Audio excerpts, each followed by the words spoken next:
harra isatti argamna Ijoo Coffee.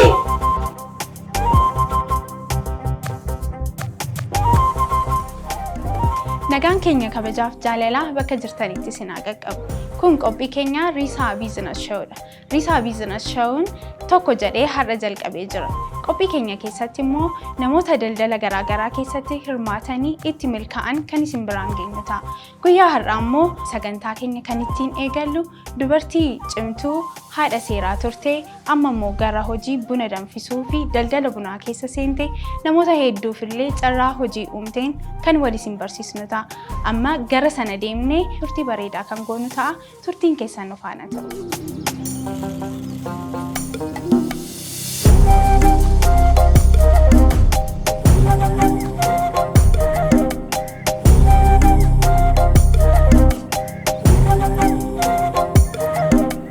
Meemeti daawwattoota keenya wajjin wal agarru maqaa kee gahee hojii keellee maal? Maqaan koo Meetii Abdiisaan jedhama. Gahee hojiin koo yaa'u kanaan dura looyeriin ture. Seera barnaa hojjetan ture. Amma immoo buna danfisuu irratti buna kaanii gurguruu irratti. Ayyee bareedaadha. Egaa meetiin jalqaba irratti akkuma amma kaastee gorsituu seeraadha kan inni turte. Amma immoo gara buna danfisuu yookiin buna gurguruu irrattidha kan itti argamtu. Sanarraa kaatee bunaa fi gorsaa seeraa ta'uun karaan isaallee tokko miti baay'ee walirraa garaagara. Mee kanaaf jalqabbiin isaa siif yaadu kun akkamittidha kan inni siif dhufe? Yaa'u bunnis gorsa barbaadu. Bunni saayinsii ofiisaa waan qabuuf jechuudha. Bunan jaalladha, baay'ee jaalladha waan ta'eef. Ispeeshaalii immoo biyya alaa gaafa deemu buna biyya keenya argaa. Bunni biyya keenya biyya alaa baay'ee jaallatamaadha. Baay'ee namni varaayitii baay'ee qaba waan ta'eef namni biyya keenya hin beeku. Bunni keessan anillee dhugaan jira, dandamaan jira, buna bareedaadha. Bunni kun kan eessaati? Wallaggaa, Jimmaa, Gujii kan eessa? Buna Gujiidha. Bunni Gujii anaaf feevaraayitii koodha. Ofii kee waan jaallattu jechuudha. Waan ta'eef waan hin jaalladhuuf buna Gujii danfisa. Baay'ee namatti tola. Anillee buna Gujii yeroo jalqabaaf kan hin dhuge dhandhamni isaas ajaa'iba. Baay'ee mi'aa dhandhama addaa qaba. Inni ulfaatu buna bareedaadha kan isin qabdani.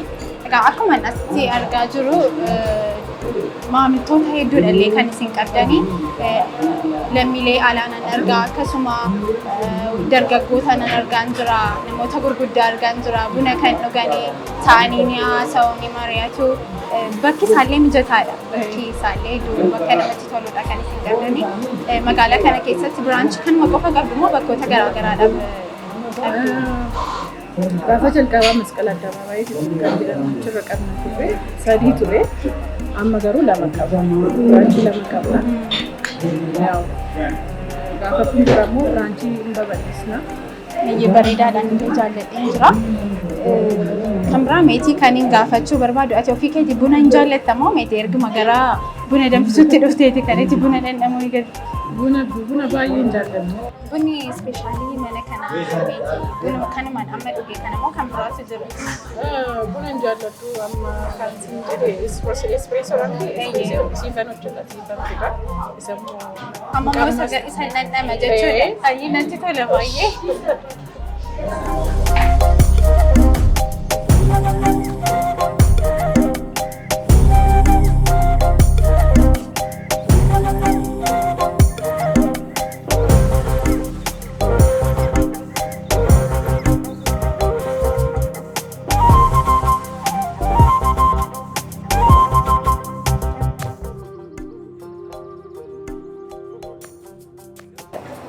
Dhandhama ajaa'ibaa kanallee dhandhamuun qabanis espreessoo jedhama.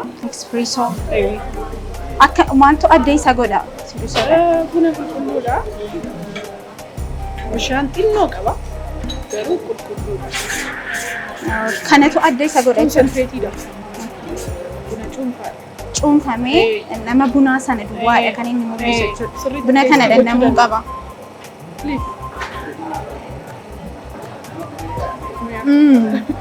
Baay'ee ulfaata baay'ee cimaa namoota Araadas buna qabaniif baay'ee buna bareedaadha jedhee yaada.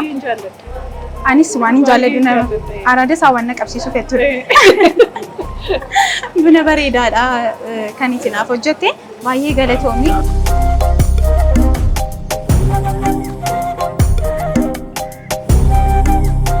Yaaluu barbaadda. Eeyyee. Anis egaa har'a buna ajaa'ibaa tokko si danfisuuf hin jedha. Buna buusi dursa. Kun maaliif barbaachisa akkas gochuun? Taampa gochuuf. Akka inni bishaan sirriitti hidhatuuf jechuudha. San booda kan akkasii gosa baay'ee jira jechuudha kan itti jijjiiramu. Humna barbaada jechuudha. Humna barbaada jechuudha. Kana gashiidha. Kana ibsi. Kun eessa bakki isaa asuma ta'a? Asumarra godhiiti. Kana ibsi.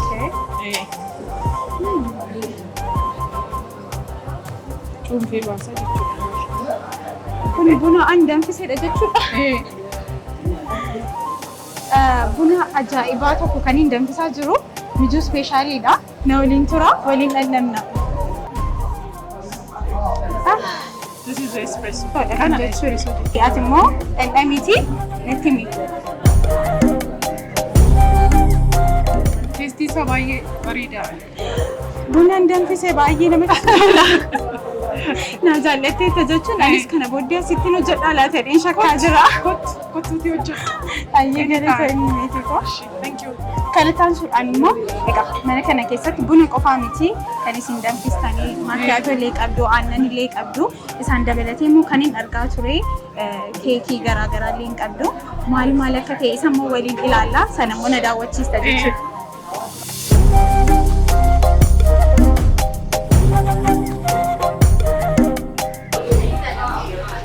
Amma immoo kan sitti agarsiisu buna akaa'amaa qabna. Buna akaa'amaan keenya isa kana. Buna akaa'amaa illee ni gurgurtu jechuudha. Export standardiidha. Baay'ee kwaalitiidha.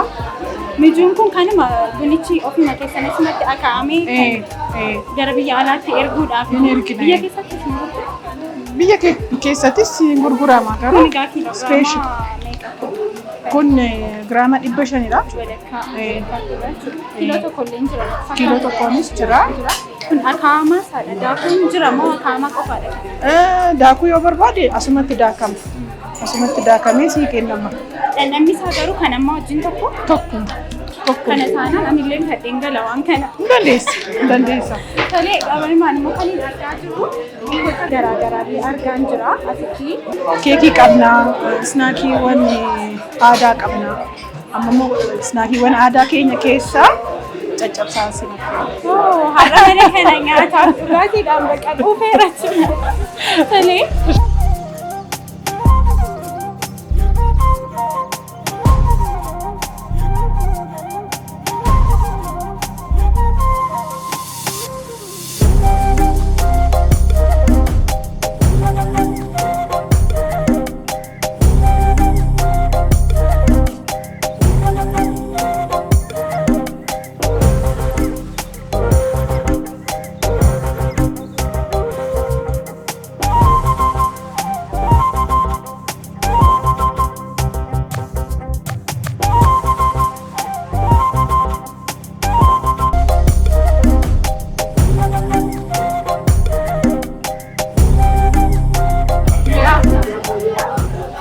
qabu kanaaf baay'ee miidhaga.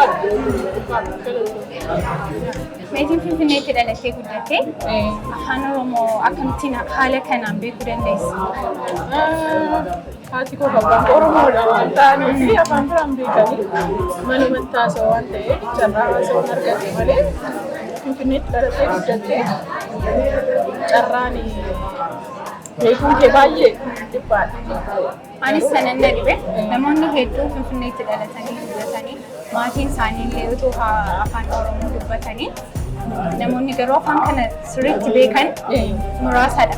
Ati immoo isaan keessaa ishee tokko kanaaf baay'een si ajaa'ibsiifadha. Nyaata.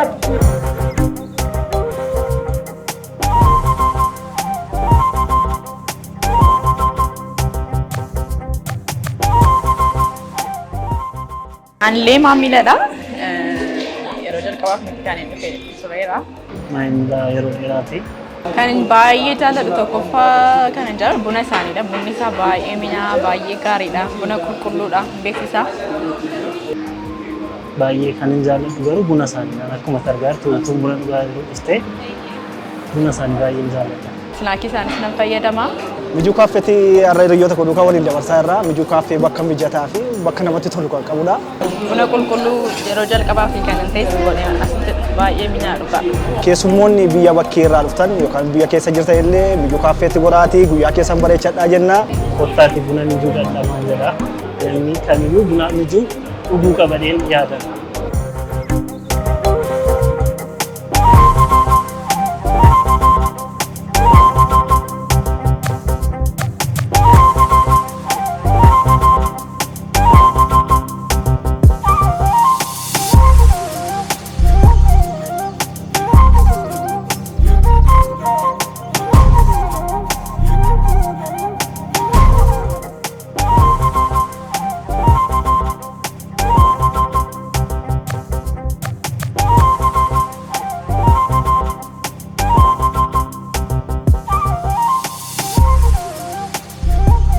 Mijuu koofiin inni amma nuyi deemaa jirru immoo eessatti kan inni argamu?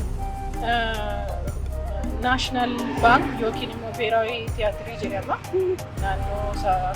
Naannoodhuma isaa jira. Achi keessatti jechuudha biraanchii isa lammaffaati. Biraanchii isa lammaffaadha. Yaamayti biraanchii isin kan biraa banudha moo yaanni keessa? Karoorri keenya gara fuulduraatti biraanchii babal'isuudha. Akkuma beektutti immoo Finfinneetti xinnoo rakkisaadha. Kiraa manaa baay'ee ulfaataadha waan ta'eef ammaa fi waggaa kanatti karoorri keenya yoo dandeenye biraanchii 20 fa'a. Karoora guddaadha kan isin qabattanii deemaa jirtan. Karoora guddaadha. Mijuun Finfinnee keessa bakka hundumaa jiraachuu qaba waan jettu natti fakkaata. Dirqama. Itoophiyaatti qofa miti. Magaalota Afrikaa guguddoo keessattis banuu yaadna. Waaqayyo yoo nu gargaare. Kaayyoo guddaadha kan isin qabattanii deemaa jirtanii. Bunni akkasuma yaa'u bakka hundumaatti dhandhamamuu qaba yaada jedhuun qabanillee. Dirqama. Bunni keenya buna biyya keenya beekamuu qaba.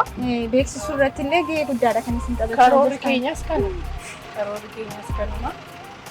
Waaqayyo nu gargaaru qaba.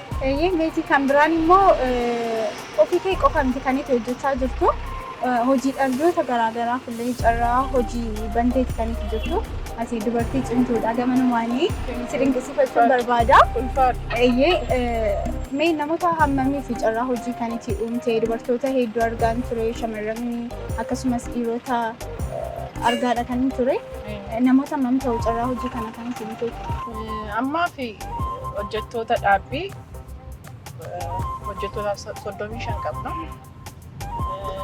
By the way, kaaffee qofaa otoo hin ta'in mijuu keetariingii hojii keetariingillee hojjenna. Ivantoota garaagaraa irratti. Kana gaafa ta'u immoo hojjettoota yeroo qaxarrii hojjechiisna. Dabalataan hin dabalatti jechuudha yeroo sana. Sanaan walumaa gala gara hojjetaa akka tinatti maal jirtutti deddeebiidhaan gara 100 ol sanaa ol ni hojjisiistu jedhu. Ol. Ivantiin isaa gaafa baay'atu hojjettootas baay'ista waan ta'eef ooladha. Biraanchii isa lammaffaa. Mijuu koofii.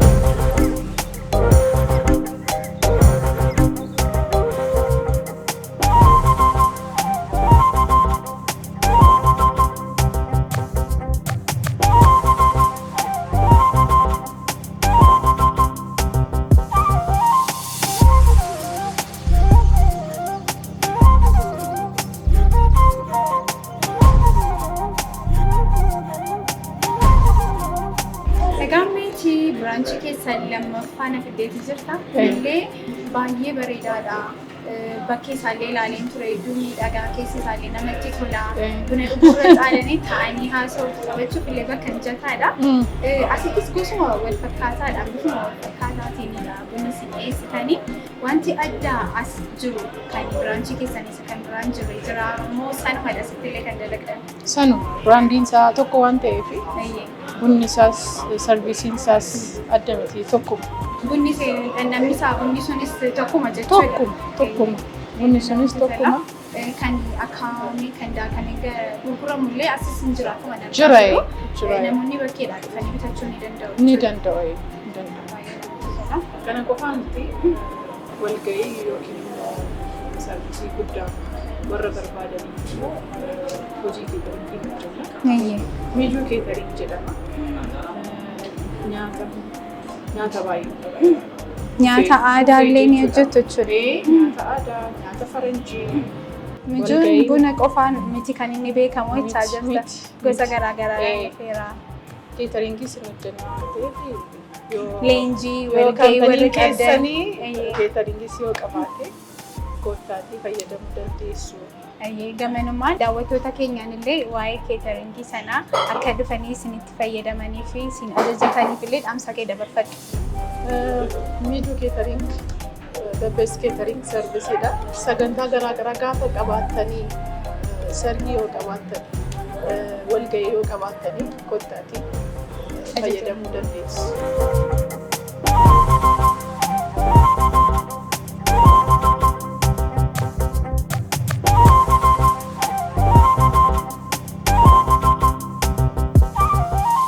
Agaammeeti kan biraan immoo damee mijuu isa kan biraa yookiin isa lammaffaa kana keessatti wanta addaa wanta argeetu jira. Yeroo ol seennu bakkee kanatti bunallee biqiltuu bunallee dhaabdaniiti kan isin jirtanii. Buna gurgurraa. Buna waan represent godhu qabu qaba. Gara fuulduraatti asumatti babal'atee asumaatii kunee danfisnaa jechaadha. Kottumee biqiltuu sana immoo sitan agarsiisa. Tole.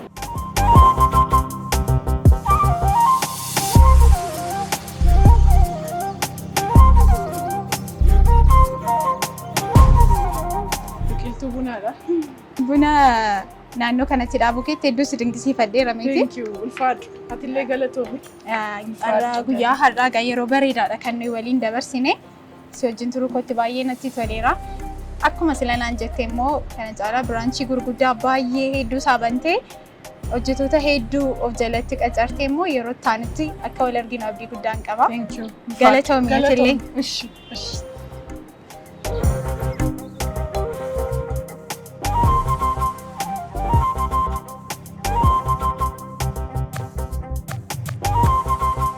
Egaan turtii nuti haadha qabeenyaa Mijuu Coffee yookiin Meetii Abdiisaa waliin goone kana fakkaata ture. Qophii keenya guyyaa har'aarraa irraa barattaniittu ittis immoo bohaartanii akka irraa barattanii itti bohaartan abdii guddaan qaba. Egaan namooti immoo qophii kanarratti yaadaaf qeeqa qabdan koomentii jalatti nu barreessuu dandeessu.